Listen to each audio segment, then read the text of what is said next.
And then, as far as those sparring sessions, in a way, do you feel like you already fought Manny Pacquiao? Because even when you fought him, he was like, that was top of the peak, mountain. At his peak, yeah. Yeah. I mean, I sparred Manny at his peak, man. He was at his, he was hurting people. And I said then, the first time I sparred with him, to put me at the end of sparring. So when he was a little bit tired, just to see how I was going to do, I did really well. And then after that, it was just a start. I used to start with him, I used to do like 5-6 rounds at a time, 7 rounds at a time with him. And it was proper wars, man. I mean, we had a really good time. We had a really good sparring sessions.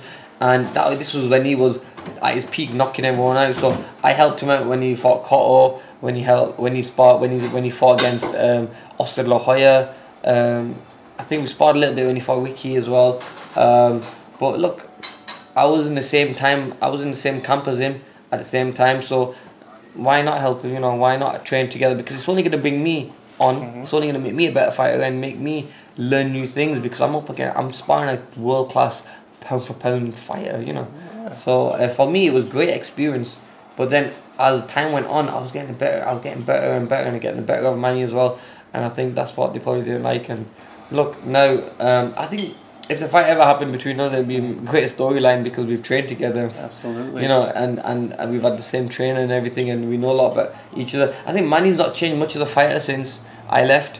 Whereas with me, I've changed a lot as a fighter, since Freddie. So, I mean, look, it's just one of them things, It's I'm a big fan of Manny. He's a friend of mine. He texts me now and then. I'll probably send him a text message wishing him all the best. But there's a lot of talks about him wanting to fight me in the UK. Yeah, he just said that. He said that he wanted to fight you, and he'd be willing to go to. How do you respond to that? I think it'd be brilliant. I mean, it's what we want to give the UK fans huge fights. I mean, I feel sometimes bad coming to America and leaving the UK fans there, and they have to see me fight on television when they really want to see me fight live. I mean, wherever we fight in the UK, we sell out 20,000-30,000 stadiums. So I think it's a bit unfair that they're not getting to see me fight live. But look, if a Manny Pacquiao fight, if I can bring that there for them, I'm sure they'll love that.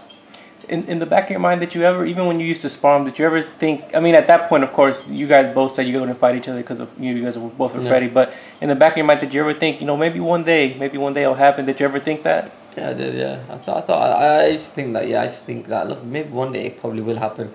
Either Manny leaves Freddie or I leave Freddie, whatever. Something's gonna happen one day, and there's both gonna be on top of our game where people would want to see that fight, and people are gonna demand for that fight, and I think that's what kind of is happening. People want to see that fight, and now Manny's probably thinking, wow, this fight can be a good fight where the fans are gonna be like, it's a good 50-50 fight. So let's see where it goes.